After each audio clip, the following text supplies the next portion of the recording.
سب حیرت سے پوچھنے لگے، امانت؟ کیسی امانت؟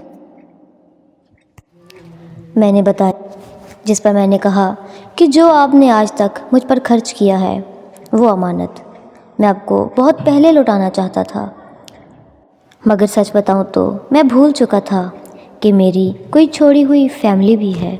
آج اچانک یاد آیا تو سوچا کہ اب جب یاد آ ہی گیا ہے تو کیوں نہ پچھلا قرضہ اتارا جائے۔ اچھا تو خرچ کرتے کرتے مجھے تو دھیان نہیں کہ کتنا خرچ کیا ہے آپ کی کمائی سے۔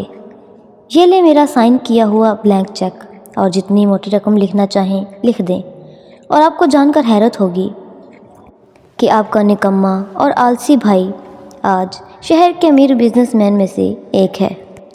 جس پر شاویز بھائی رونے لگے اور رو رو کر معافی مانگنے لگے، اپنے کیے پر شرمندہ ہوئے کہ ہم ایسا نہیں کرنا چاہتے تھے مگر ہمیں کرنا پڑا، ہمیں معاف کر دو۔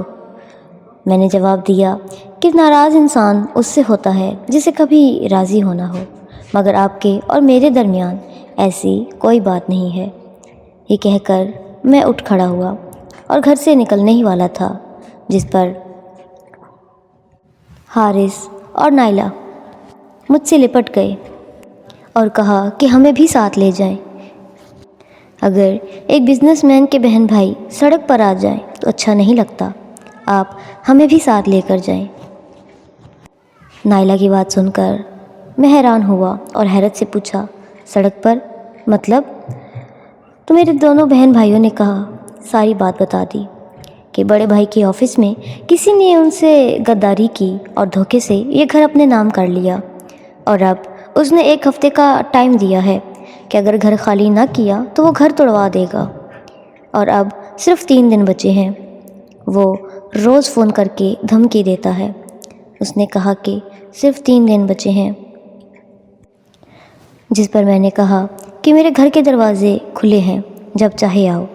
یہ کہہ کر میں اور مہنور دونوں وہاں سے چلے آئے۔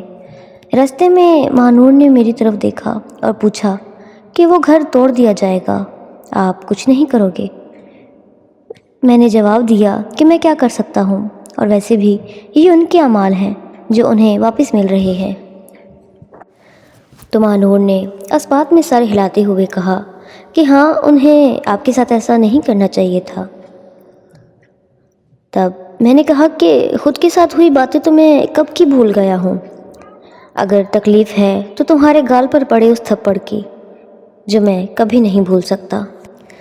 گھر پہنچ کر میں نے مہنور سے کہا کہ انہوں نے جو کہا وہ بھول جاؤ، مجھے کچھ کام ہے، میں آتا ہوں۔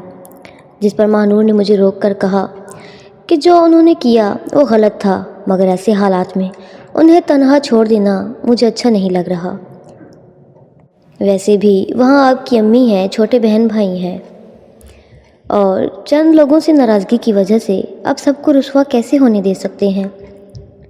مگر میں نے اس کی بات کو ٹال دیا اور گھر سے نکل آیا۔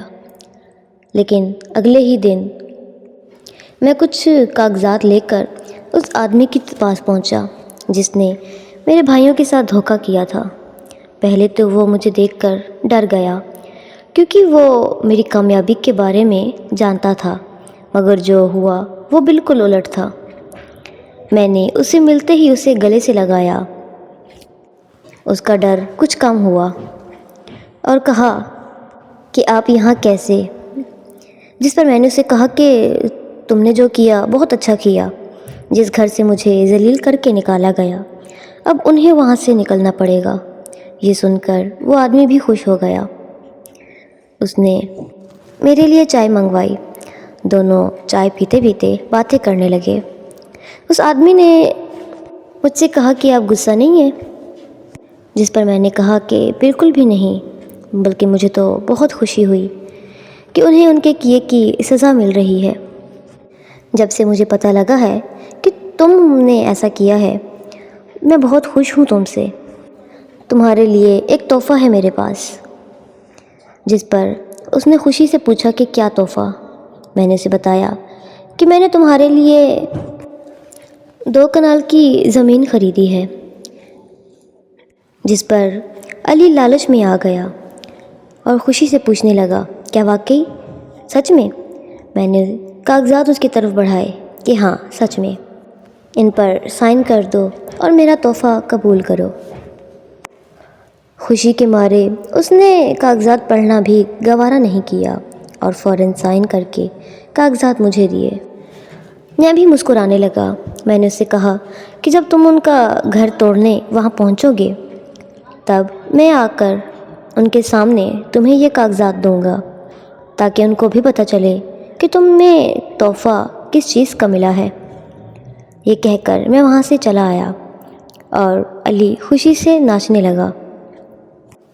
اب جب یہ مقرر کردہ دن کو بلڈوزر لے کر ان کے گھر پہنچا، علی نے مجھے بھی فون کر کے وہاں بلا لیا۔ میں مہانور کو لے کر وہاں پہنچ گیا۔ پڑوسیوں کا ہجوم اکٹھا ہو گیا۔